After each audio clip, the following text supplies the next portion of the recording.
Hello साथियों, मैं पंकज मालविया अराली पाठशाला पर आपका हार्दिक स्वागत और अभिनंदन करता हूं। हम पढ़ रहे थे कक्षा 10 के विज्ञान विषय को और उसमें हम केमिस्ट्री के चैप्टर नंबर 3 को पढ़ रहे थे और उसमें हमने इसके पहले वाले पार्ट को हमने पढ़ लिया है। उसमें हमने धातु क्या होते हैं, अधातु क्या होते हैं, धातुओं के गुणधर्म क्या होते हैं, उनके भौतिक गुणधर्म क्या क्या होते हैं, उनके रासायनिक गुणधर्म क्या होते हैं, ये सब हमने यहाँ पर पढ़ा था। उसके बाद जो धातुओं की जल के साथ अभिक्रिया, धातुओं की अम्लों के साथ अभिक्रिया, ये सारे जो सारा मैटर था वो हमने फर्स्ट वीडियो में पढ़ लिया था। लिंक नीचे दी हुई है, आप जाकर देख सकते हो। अब इसके अगले पार्ट में हम पढ़ने वाले हैं कि ये जो धातु है इनको हम किस प्रकार से प्राप्त करते हैं, वो हम पढ़ने वाले हैं। तो आज हम पढ़ेंगे धातुओं की प्राप्ति या धात्विकी। धातुओं को क्या करना है, प्राप्त करने को क्या बोलते हैं, धात्विकी बोलते हैं। तो उससे पहले आप ये समझे कि हमको ये जो धातु वगैरह प्राप्त होती है वो हमको कहाँ से प्राप्त होती है। सामान्य अपने जो जमीन होती है उसको हम खोद के खनिज के रूप में उनको निकालते हैं। तो इसको पढ़ने से पहले कुछ महत्वपूर्ण परिभाषा है, उनको अपन को समझना है। सबसे पहले खनिज क्या होता है। खनिज तो पृथ्वी के अंदर क्या है, विभिन्न धातुएं पाई जाती है, जैसे कि लोहा है, सोना है, चांदी, ये सारे अपने भूमि के अंदर या भू प्रपटी के अंदर पाई जाती है। तो उनको भू प्रपटी के अंदर से खनिजों को निकालना क्या कहलाता है, खनिज। तो पृथ्वी में प्राकृतिक रूप से उपस्थित तत्व या यौगिकों को खनिज कहते हैं। तो ये जो पृथ्वी है अपनी, इसकी भू प्रपटी के अंदर क्या पाए जाते हैं, इस वाले एरिया में सब खनिज पाए जाते हैं। इनको क्या बोलते हैं, खनिज। अब उसके बाद है दूसरी परिभाषा आती है अयस्क। अब अयस्क भी क्या होते हैं, ये भी खनिज का ही फॉर्मेट होता है। अयस्क क्या होते हैं, अब देखो आपके यहाँ पर अपन सोच रहे होगे कि जमीन के अंदर क्या है, सोना चांदी वगैरह है, तो हम क्या करेंगे, कहीं पर भी जमीन को खोदने लगेंगे तो सोना चांदी मिलेगा, ऐसा नहीं होता है। भूमि के कुछ निश्चित भागों पर क्या होते हैं कि इन ये जो सोना चांदी वगैरह जो खनिज है, खनिज तत्व, इनकी क्या होता है, जमीन के किसी एक निश्चित क्षेत्र पर इनकी क्या पाई जाती है, बहुतायत। ये बहुतायत में पाए जाते हैं, मतलब बहुत ज़्यादा मात्रा में ये पाए जाते हैं। अब हम क्या करेंगे, उनको खोद के निकालेंगे। मान लो आप कहीं पर भी खनन करते हो तो आपको विभिन्न खनिज पदार्थ मिल जाएंगे, जैसे सीसा है वगैरह मिल जाएंगे, लेकिन वो सारे अयस्क नहीं कहलाएंगे, वो सारे अयस्क नहीं कहलाएंगे। अगर मान लो आप क्या करेंगे, खुदाई करोगे और आपका खर्चा आ गया 1 लाख रुपये, कितना आ गया, मान लो 1 लाख, और अंदर से मान लो कोई भी खनिज जैसे लोहा वगैरह कुछ भी निकला, वो कीमत अपने 50,000 का ही निकला, तो वो कुछ काम का है, वो कुछ काम का नहीं है, क्योंकि 50,000 का लॉस हो रहा है। तो अयस्क क्या कहलाएंगे कि खनिज में, खनिज के ही हुए प्रकार, अपन जो खनिज है उन खनिजों में से ही उस स्थान पर खनन करना और वहाँ से उन पदार्थों को निकालना, कि उसको निकालने में और शुद्ध करने में और हम तक पूर्ण शुद्ध रूप में प्राप्त करने में जो खर्चा है, वो उस खनिज जहाँ से निकले उस खनिज से कम हो, खर्चा क्या हो, खनिज का जो मूल्य है उससे कम हो, तो वो क्या कहलाएगा, अयस्क कहलाएगा, वरना वो खनिज ही कहलाएगा। तो एक आप याद रखना कि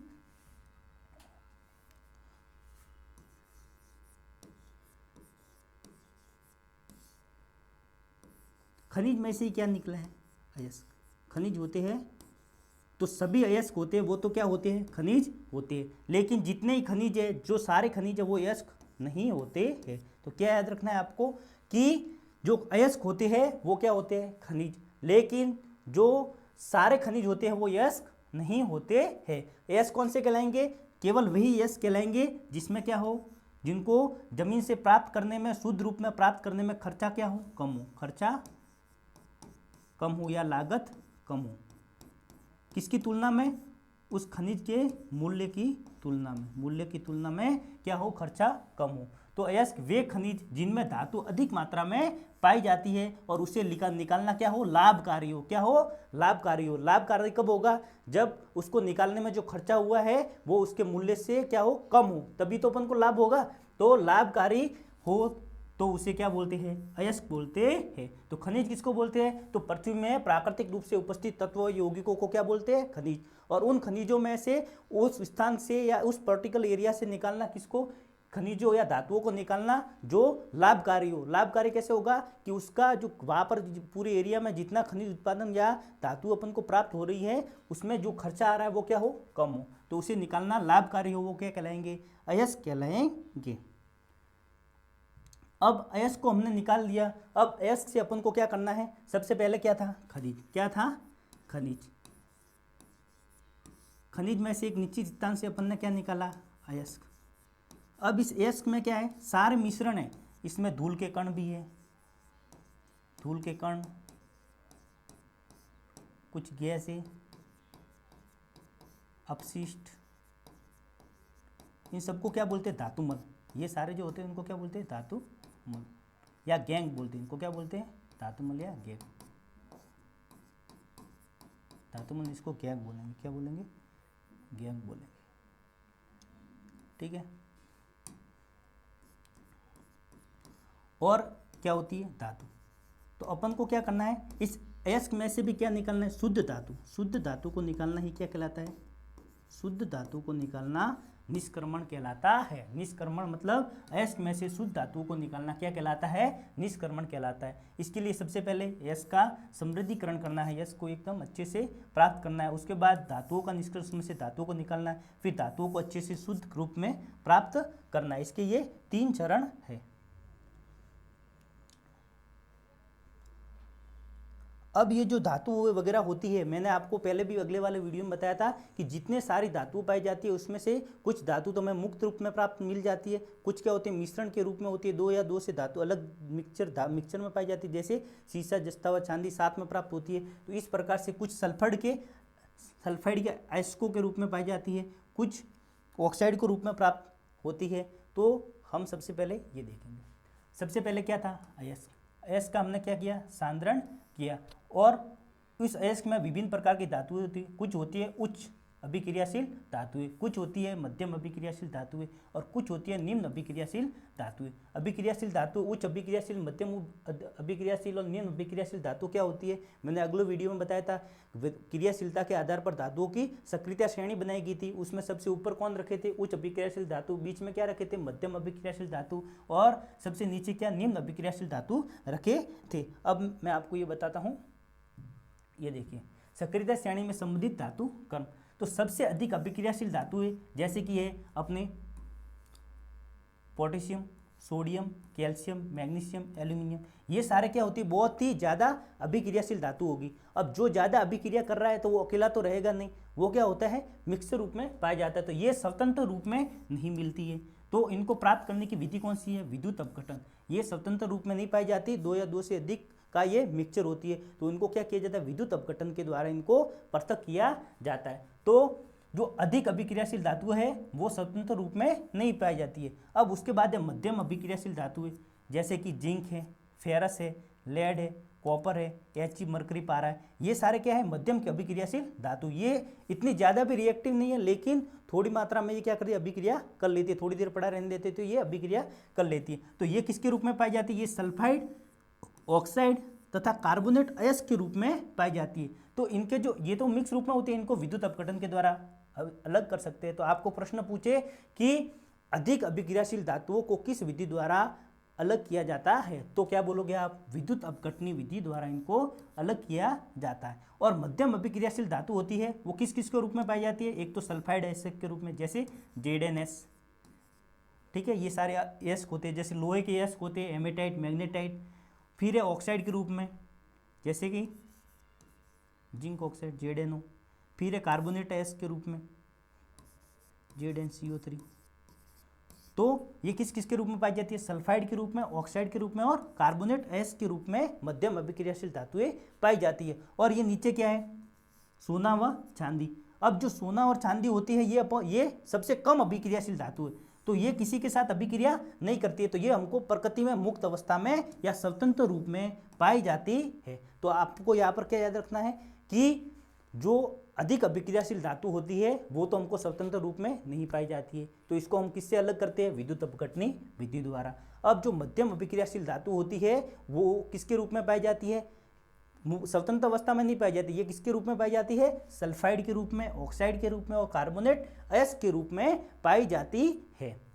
फिर है सबसे कम अभिक्रियाशील धातु है सोना व चांदी, इनको स्वतंत्र रूप में पाई जाती है। जो कम अभिक्रियाशील होगा वो कैसे स्वतंत्र रूप में पाया जाता है। तो सबसे पहले तो क्या है आयस्क, एस को अपने अलग अलग बांट दिया। सबसे पहले उच्च अभिक्रियाशील धातु, ठीक है, जो पूरे मिश्रण में जो होगा उच्च अभिक्रियाशील धातु। एक स्थान पर अपन खनन करते हैं तो उस खनन से जो अपन बाहर निकालते हैं उसमें बहुत सारे धातुओं का मिक्सचर होता है। तो उसमें जैसे उच्च अभिक्रियाशील धातु है तो उनको तो क्या करेंगे, मैंने बताया था गलित धातु का विद्युत अपघटन के द्वारा अपन क्या करेंगे, शुद्ध धातु को प्राप्त कर लेंगे। विद्युत अपघटन विधि क्या होती है आगे मैं आपको अच्छे से समझाऊंगा। अब उसके बाद है मध्यम अभिक्रियाशील धातु, ये किस किस रूप में पाई जाती है, तो ये किस किस रूप में पाई जाती है, रुकिए एक मिनट, ये किस किस रूप में पाई जाती है कि एक तो सल्फाइड के रूप में और एक कार्बोनेट के रूप में। और इनको शुद्ध करने के लिए सबसे पहले ये सल्फाइड और कार्बोनेट है, इनको किसके रूप में, हमें ऑक्साइड के रूप में परिवर्तित करना जरूरी है। तो सल्फाइड एस के रूप में एक तो पाई जाती है और एक कार्बोनेट एस के रूप में, जैसे कि HgS, ZnS, ठीक है। अब जो सल्फाइड होगा उनको अपन अलग विधि से प्राप्त करेंगे। किस विधि से, कि इनसे सबसे पहले तो सल्फाइड और जो कार्बोनेट है इनसे अपन को ऑक्साइड प्राप्त करना पड़ेगा। क्या करना पड़ेगा, ऑक्साइड, और इस ऑक्साइड को अपन भर्जन विधि के द्वारा आगे प्राप्त कर लेंगे। तो सबसे पहले सल्फाइड है उनको क्या करेंगे कि वायु की उपस्थिति में, अगर वायु की उपस्थिति में इसको गर्म करेंगे तो क्या करेंगे कि ये सल्फाइड है इससे बाहर निकल जाएगा, तो इसको तो क्या बोलते हैं, भर्जन। और कार्बोनेट एस होते हैं, इनको क्या करेंगे, वायु की कम मात्रा में, मतलब धीरे धीरे इसको किसी पैक करके उसमें धीरे धीरे वायु की सीमित मात्रा में अगर इसको अपन गर्म करेंगे तो ये ऑक्साइड के रूप में प्राप्त हो जाएगा। इसको क्या बोलेंगे, निस्तापन। क्या बोलेंगे, इसको निस्तापन बोलते हैं। फिर है निम्न अभिक्रियाशील धातु, ये केवल कार्बोनेट के रूप में नहीं, ये सिर्फ सल्फाइड एस के रूप में ही पाई जाती है। और इनको सीधा भर्जन विधि के द्वारा या वायु की उपस्थिति में जैसे ही गर्म करेंगे ये सीधा अपन को प्राप्त हो जाएगा। अब ये चार्ट है, ये बहुत ही ज़्यादा इंपॉर्टेंट है, ये आपको याद करना है। सबसे पहले क्या करेंगे, अयस्क खनिज थी, खनिज में से अपन ने क्या निकाला, अयस्क का क्या किया, सांद्रण किया और उसको 3 भागों में बांट दिया। उच्च अभिक्रियाशील धातु, निम्न मध्यम अभिक्रियाशील धातु और निम्न अभिक्रियाशील। उच्च अभिक्रियाशील धातु इनको सीधा विद्युत अपघटनी विधि के द्वारा अपन क्या कर देंगे, इनसे शुद्ध धातु प्राप्त कर लेंगे। फिर मध्यम अभिक्रियाशील धातु है वो एक तो कार्बोनेट के रूप में पाई जाती है, एक सल्फाइड के रूप में या ऑक्साइड के रूप में प्राप्त की जाती है। सबसे पहले क्या करेंगे, सल्फाइड से अपन को अयस्क ऑक्साइड में इनको परिवर्तित करना है, तो इसके लिए अपन वायु की उपस्थिति में गर्म करेंगे भर्जन विधि के द्वारा। फिर वायु की सीमित मात्रा में कार्बोनेटों को गर्म करेंगे, निस्तापन विधि के द्वारा क्या हो जाएंगे, ये ऑक्साइड इनके प्राप्त हो जाएंगे। फिर सल्फाइड, ये निम्न अभिक्रियाशील धातु केवल किसके रूप में पाई जाती है, सल्फाइड के रूप में ही प्राप्त की जाती है और इनको भर्जन के द्वारा अलग कर लिया जाता है। ठीक है, तो अब एक याद रखो कि सबसे पहले देखो क्या किया अपन ने, खनिज, क्या किया, खनिज लिया अपन ने, खनिज में से अपन ने क्या निकाला, अयस्क। क्या निकाला, वापिस आप अयस्क, क्या निकाला, अयस्क। अब अयस्क को अपन ने 3 भागों में बांट दिया। एक बार आप भी साथ साथ में बनाओ तो आपको अच्छे से याद हो जाएगा। सबसे पहले उच्च अभिक्रियाशील, उच्च अभिक्रियाशील,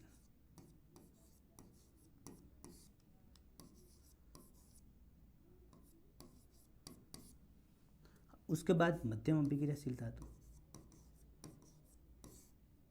और उसके बाद निम्न। ठीक है, तो सबसे पहले ये जो उच्च अभिक्रियाशील धातु है इनको तो अपन सीधा किससे अलग कर देंगे,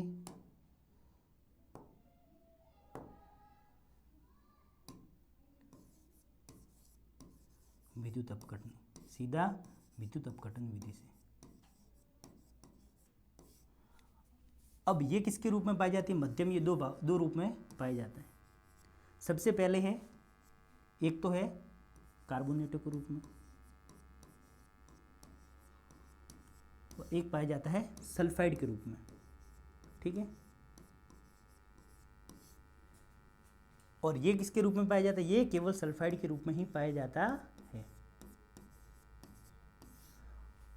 अब कार्बोनेट और सल्फाइड के रूप में है, इनको अपन डायरेक्ट शुद्ध नहीं करते, इनसे कार्बोनेट और जो सल्फाइड होते हैं इनसे अपन को पहले क्या प्राप्त करना पड़ता है, ऑक्साइड।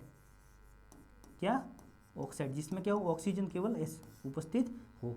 तो अपन ने पढ़ा था कि जो मध्यम अभिक्रियाशील धातु वो किसके रूप में पाई जाती है? कार्बोनेट के रूप में, सल्फाइड के रूप में या ऑक्साइड के रूप में पाई जाती है। तो कार्बोनेट के रूप में जो पाई जाती है उनको सबसे पहले अपन को किसके रूप में प्राप्त करना है? ऑक्साइड के रूप में। किसके रूप में? ऑक्साइड के रूप में। ये भी सल्फाइड के रूप में है, इसको भी किसके रूप में प्राप्त करना है अपन को? ऑक्साइड के रूप में।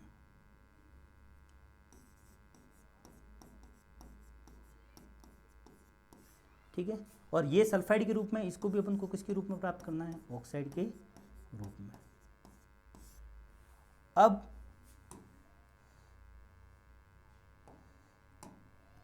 जो कार्बोनेट होते हैं उनको अपन किस विधि से प्राप्त करेंगे कि सीधा इनको क्या करेंगे? वायु की सीमित मात्रा में गर्म करेंगे।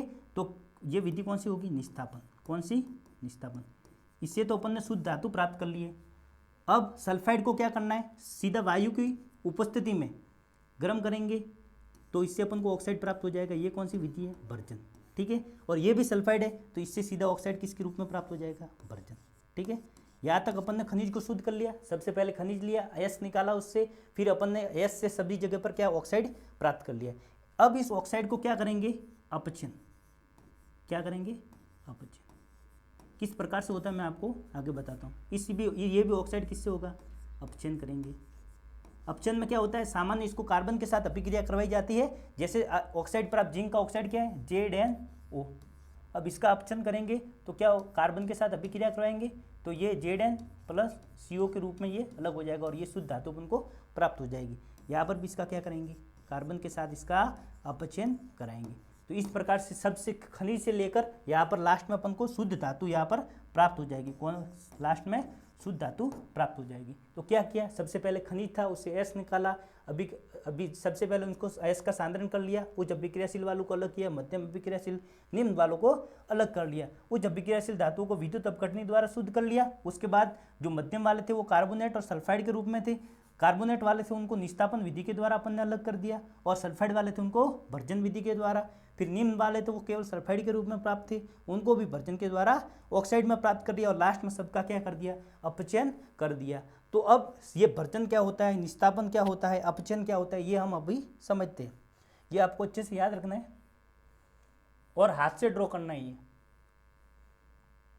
अब देखो, सबसे पहले मुख्य परिभाषा, खनिज की क्या परिभाषा होती है? पृथ्वी की भूप्रकृति में पाए जाने वाले विभिन्न तत्वों और यौगिक क्या कहलाते हैं? खनिज। खनिज से हमने क्या प्राप्त किया था? यस। कौन से यस? खनिजों में से वही उन पदार्थों को निकालना जो क्या हो? लाभकारी, वो क्या कहलाएंगे? यस।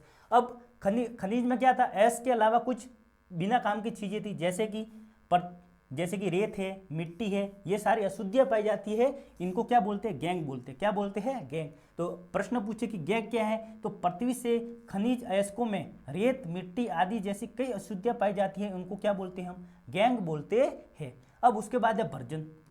क्या है? भर्जन।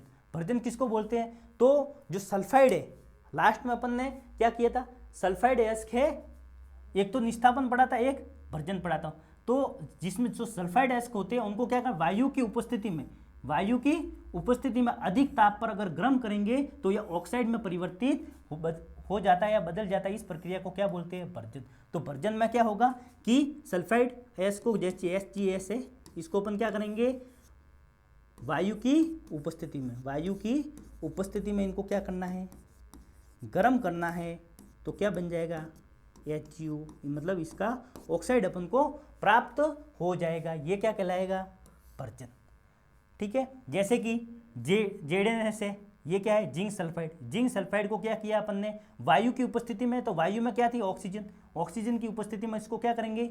गर्म करेंगे, तो क्या बनेगा? Zinc oxide. तो जिंक सल्फाइड से क्या अपन को प्राप्त हो गया? जिंक ऑक्साइड प्राप्त हो गया, और ये SO2 गैस के रूप में बाहर निकल गया। उसी प्रकार ये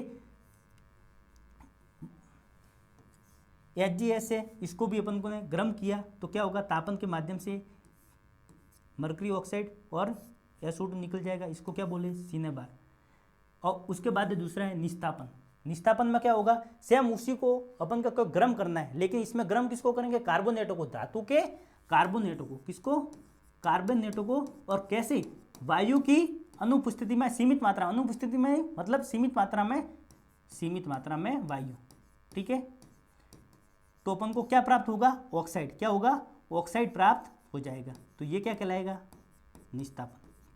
क्या कहलाएगा? निस्तापन। तो कार्बोनेट एस्को को सीमित वायु में अधिक ताप पर गर्म करना और ये किस में बदल जाएंगे, ऑक्साइड में बदल जाएंगे। इसको अपन क्या बोलते हैं, इसको क्या बोलते हैं, निस्तापन कहते हैं। जैसे कि जिंक कार्बोनेट को क्या किया, वायु की सीमित मात्रा में गर्म किया तो जिंक ऑक्साइड प्राप्त हो गया और CO2 गैस मुक्त हो गई।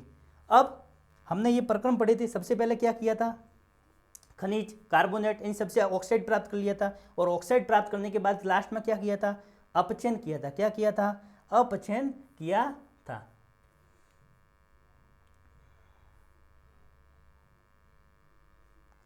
तो हमने यहाँ तक किया निस्तापन वगैरह। अब अपचयन क्या है, अब धातु से ऑक्साइड अपन ने जो प्राप्त कर लिए थे उनको क्या किया, कार्बन जैसे अपचायकों का उपयोग करके धातु प्राप्त की जाती है। तो अपचयन में क्या होगा कि जो ऑक्साइड हमको प्राप्त हुए उनकी अभिक्रिया किसके साथ करवा देंगे, कार्बन के साथ अभिक्रिया करवा देंगे और लास्ट में अपन ये कार्बन मोनोऑक्साइड प्राप्त हो जाएगी और शुद्ध धातु बाहर निकल जाएगी। ठीक है, तो धातु का निष्कर्षण क्या होगा, सबसे पहले अपन खनिज लेंगे, खनिज में से क्या निकालेंगे, अयस्क निकालेंगे। क्या निकालेंगे, अयस्क निकालेंगे और उस अयस्क का क्या करेंगे, सांद्रण कर देंगे। सांद्रण में क्या, उच्च अभिक्रियाशील धातुओं को मध्यम अभिक्रियाशील धातु और फिर निम्न अभिक्रियाशील को अलग अलग कर लेंगे। उच्च अभिक्रियाशील को विद्युत अपघटनी द्वारा सीधा अलग कर देंगे। अब उसके बाद जो बीच में बची मध्यम अभिक्रियाशील धातु वो किसके रूप में पाई जाती है, सल्फाइड, कार्बोनेट और ऑक्साइड के रूप में। जो ऑक्साइड के रूप में है उनका तो सीधा अपचयन कर लेंगे, जो कार्बोनेट के रूप में उनका क्या करेंगे, कार्बोनेट के रूप में है उनका क्या करेंगे, निस्तापन कर देंगे। फिर उनसे ऑक्साइड प्राप्त करेंगे और फिर उसका अपचयन कर लेंगे। जो सल्फाइड के रूप में उसका क्या करेंगे, भर्जन करेंगे, फिर ऑक्साइड प्राप्त करेंगे और फिर अपचयन कर देंगे। जो निम्न अभिक्रियाशील धातु वो सल्फाइड के रूप में ही होती है, हम सीधा क्या करेंगे, उनका भर्जन करेंगे, हमको ऑक्साइड प्राप्त हो जाएगी और ऑक्साइड का कार्बन के साथ अपचयन करके शुद्ध धातु प्राप्त कर लेंगे। तो उम्मीद करता हूं आपको ये समझ में आ गया होगा। अब ये भर्जन वगैरह अपन ने पढ़ लिया। एक हमने उच्च अभिक्रियाशील धातुओं को कैसे किया था, विद्युत अपघटनी के द्वारा अलग किया था। अब क्या होता है विद्युत अपघटनी, तो धातु का परिष्करण करना। तो धातु से अपद्रव्य मतलब अपशिष्ट पदार्थों को हटाने के लिए सबसे अधिक उपयोगी विधि कौन सी है, विद्युत अपघटनी या परिष्करण विधि है। अब विद्युत अपघटनी में क्या होता है कि एक अपन पात्र लेंगे, ठीक है, और इस पात्र में क्या कर देंगे कि एक कैथोड लगा देंगे, एक एनोड। अब कैथोड कैसा होता है, ऋण आवेशित, एनोड क्या होता है, धन आवेशित। ठीक है, अब जो जैसे कॉपर है, कॉपर को अपन को शुद्ध करना है तो एक ले लेंगे कॉपर शुद्ध धातु का एक क्या ले लेंगे, एनोड तो ले लेंगे अशुद्ध तांबा का, जिसको अपन को क्या करना है, शुद्ध। और कैथोड ले लेंगे शुद्ध तांबे की एक छड़ ले लेंगे और विलयन लेंगे किसका, कॉपर सल्फाइड का, और तनु सल्फ्यूरिक अम्ल का सूक्ष्म मात्रा में अपन ये विलयन लेंगे। अब इस विलयन को जैसे अपन को किसको शुद्ध करना है, कॉपर को शुद्ध करना है, तो एनोड के रूप में और कैथोड के रूप में अपन ने ले लिया और विलयन किसका भर दिया, कॉपर सल्फेट का, कॉपर सल्फेट का, और तनु विलयन भर लिया। अब विद्युत अपघटन से जब विद्युत धारा प्रवाहित की जाती है तब एनोड से अशुद्ध धातु विद्युत अपघट्य में घुल जाती है। उतनी ही मात्रा में शुद्ध कॉपर विद्युत अपघटन से कैथोड पर निक्षेपित हो जाती है। अविलेय अशुद्धियाँ एनोड तली पर निक्षेपित हो जाती है, जिसे एनोड पंख कहते हैं। ठीक है, ये पढ़ लिया आपने। अब यहाँ पर देखो सबसे पहले हमने क्या लिया था, अशुद्ध धातु होता है, उसकी छड़ को अपन ने किसके लिए रूप में लिया, एनोड के रूप में। ठीक है, और शुद्ध धातु को छड़ को किसके रूप में, कैथोड के रूप में ले लिया। अब जब इसमें विद्युत धारा अपन प्रवाहित करेंगे तो विद्युत धारा करंट फ्लो होने लगेगा, तो इसका क्या होगा, ये से होके इस विलयन के अंदर कॉपर सल्फेट के विलयन में घुलना स्टार्ट हो जाएगा। अब जो इतना यहाँ पर घुलेगा ये कॉपर सल्फेट, इतना ही कॉपर का पर होगा यहाँ पर चिपकता जाए, इसमें से ये कॉपर निकला और ये यहाँ पर निक्षेपित होता गया, तो ये छड़ धीरे धीरे ये मोटी हो जाएगी, ये शुद्ध कॉपर यहाँ पर आने लगेगा। और जो बचे हुए अपशिष्ट पदार्थ है वो कहाँ पर, ये नीचे तली में बैठ जाएंगे और इसको क्या बोलेंगे अपन, एनोड पंख बोलेंगे। क्या बोलेंगे, एनोड पंख। और इस तरह ये धीरे धीरे पूरा गलित अवस्था में आ जाएगा, पूरा गल के, और शुद्ध धातु यहाँ पर आ जाएगी, जो अपशिष्ट पदार्थ होंगे वो तली में बैठ जाएंगे। इस प्रकार से क्या होगा, ये धातु शुद्ध हो जाएगी। तो ये विद्युत अपघटनी के माध्यम से धातुओं को शुद्ध किस प्रकार से किया जाता है, आपको क्या लिखना है कि विद्युत अपघटन द्वारा धातु को शुद्ध करने के लिए हम सबसे पहले क्या करेंगे, एक अशुद्ध धातु और एक शुद्ध धातु को एनोड और कैथोड के रूप में ले लेंगे, फिर उसमें विद्युत धारा प्रवाहित करेंगे तो अशुद्ध एनोड अशुद्ध जो धातु होगी वो एनोड से विगलित होकर अपने विलयन में इस विलयन में मिलेगी और इस विलयन वाले जो कॉपर के अणु वो यहाँ पर चिपकते जाएंगे। इस प्रकार से ये पूरा सर्कल चलता रहेगा और धीरे धीरे ये पूरी छड़ होगी वो क्या होगी, विघटित हो गई, इसके ऊपर कॉपर का निक्षेपण हो जाएगा और धातु शुद्ध धातु अपन को प्राप्त हो जाएगी। जो अवशिष्ट पदार्थ होते हैं वो नीचे तली में बैठ जाते हैं, इसको क्या बोलते हैं, एनोड पंख बोलते हैं।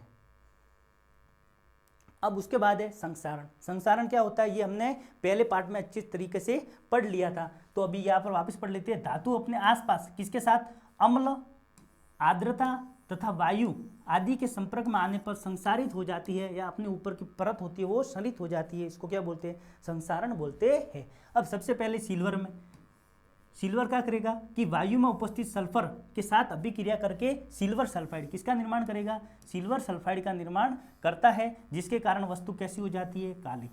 अपन चांदी की चीज़ें पहनते हैं तो उसके ऊपर काली काली परत जम जाती है, अपन उसको लेके जाते हैं सोनार के पास, वो क्या करता है उसको साफ कर देता है, जिससे क्या होती है सिल्वर सल्फाइड की परत ऊपर से हट जाती है और वापस अपन को चांदी पहले वाली प्राप्त हो जाती है। तो ये चांदी के ऊपर जो काली परत होती है वो किसकी होती है, सिल्वर सल्फाइड की होती है। अब उसके बाद है कॉपर। कॉपर कार्बन डाइऑक्साइड के साथ अभिक्रिया करके हरे रंग की कॉपर कार्बोनेट का निर्माण करता है, ठीक है। तो कॉपर के ऊपर जो हरे रंग की परत होती है वो किसका रूप होता है, कॉपर कार्बोनेट का। अब उसके बाद लोहे का जंग तो आपने देखा होगा, आर्द्र वायु में लोहे पर भूरे रंग के पदार्थ की परत चढ़ जाती है जिसे जंग कहते हैं। संसारण से सुरक्षा किस प्रकार से करेंगे, अब ये संसारण तो हो गया, इससे सुरक्षा किस प्रकार से करेंगे कि लोहे को जंग से बचाने के लिए हम क्या करते हैं, कभी कभी आपने देखा होगा लोहे के ऊपर क्या करते हैं, पेंट वगैरह अपन कर देते हैं, फिर स्नेकों का उपयोग कर देते हैं। तो ये सारे क्या संसारण से बचने के उपाय है।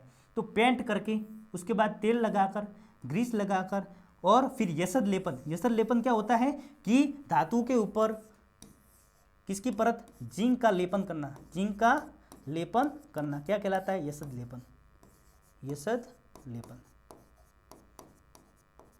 ठीक है। और क्रोमियम लेपन द्वारा एनोडीकरण या मिश्र धातु बनाकर भी इनका उपयोग किया जाता है। मिश्र धातु आपने देखो घर पर जो स्टील वगैरह होता है वो क्या लोहे पर, लोहे के बर्तनों पर जंग लग जाता है, लेकिन जो स्टील होता है वो निकल, क्रोमियम और इन सब का मिश्रण होता है, जिसके कारण उस पर जंग नहीं लगता है। साइकिल के हैंडल वगैरह देखोगे उसके ऊपर जिंक का लेपन कर दिया जाता है, उसको यसद लेपन कहते हैं। यसद लेपन क्या होता है, लोहे एवं इस्पात को जंग से सुरक्षित रखने के लिए उस पर किसकी परत, जस्ते या जिंक की परत चढ़ाई जाती है, इसे क्या बोलते हैं, यसद लेपन प्रक्रम कहते हैं।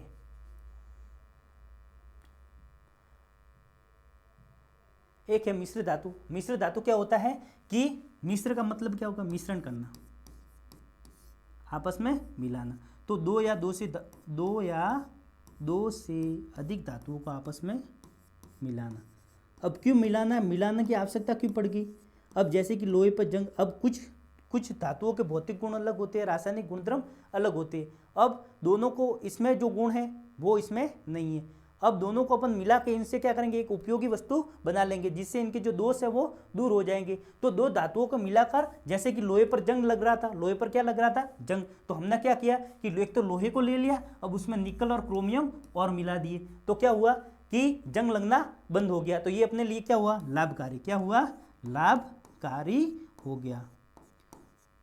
तो मिश्र धातु को क्यों बनाया जाता है, दो या दो से अधिक धातुओं को आपस में मिलाया जाता है, क्योंकि उससे एक उपयोगी धातु प्राप्त की जाती है। तो मिश्र धातु क्या होते हैं, मिश्र धातु दो या दो से अधिक धातुओं को अधातु के समांगी मिश्रण होते हैं। तो मिश्र धातु क्या होते हैं, समांगी मिश्रण। समांगी मिश्रण क्या होते हैं, समांगी और विसमांगी मिश्रण आपने कक्षा 9 में पढ़े होंगे। मिश्र धातु दो या दो से अधिक धातु या फिर धातु या अधातु के समांगी मिश्रण होते हैं। लोहा सूक्ष्म मात्रा में कार्बन के मिश्रण के साथ लोहा कठोर और प्रबल हो जाता है। तो लोहे को कठोर करने के लिए क्या किया जाता है, उसके अंदर कार्बन को मिलाया जाता है। उसके बाद है इस्पात या स्टील, अपन घर पर यूज करते हैं, वो किस किस धातु का मिश्रण होता है, एक तो उसमें लोहा होता है, उसके बाद उसमें निकल धातु मिला देते और क्रोमियम धातु मिला देते। उसी तरह पीतल के अंदर क्या, कॉपर तथा जिंक को मिलाते हैं। इसको याद करने के लिए आप ऐसे पिताजी भी याद रख सकते हैं, पिताजी। तो पीतल में क्या, पी से पीतल, पीतल में क्या होगा कॉपर या तांबा, और जी से जिंक। ठीक है, अब उसके बाद है कांसा। कांसा में टीन को ऐसे लिखते हैं Sn, तो आप ऐसे याद रख सकते हैं, कांसा से तो कॉपर और सा से Sn टीन। ठीक है, और सोल्डर में क्या होता है लेड तथा टीन होता है। और एक है ये अमलगम। अमलगम बहुत ही ज़्यादा इंपॉर्टेंट है। अमलगम में क्या होता है कि मरकरी धातु के अंदर, मरकरी या पारद के अंदर किसी अन्य तत्वों को, बहुत सारे तत्व इसके साथ मिला सकते हैं, तो मरकरी के साथ अन्य तत्वों को मिलाना क्या कहलाता है, अमलगम कहलाता है। तो इसी के साथ आपका ये जो चैप्टर है वो यहाँ पर पूरा होता है। अगर आपको वीडियो अच्छी लगी हो तो चैनल को सब्सक्राइब कीजिए और अरावली पाठशाला से जुड़ जाइए। मिलते हैं अगले वीडियो में। धन्यवाद।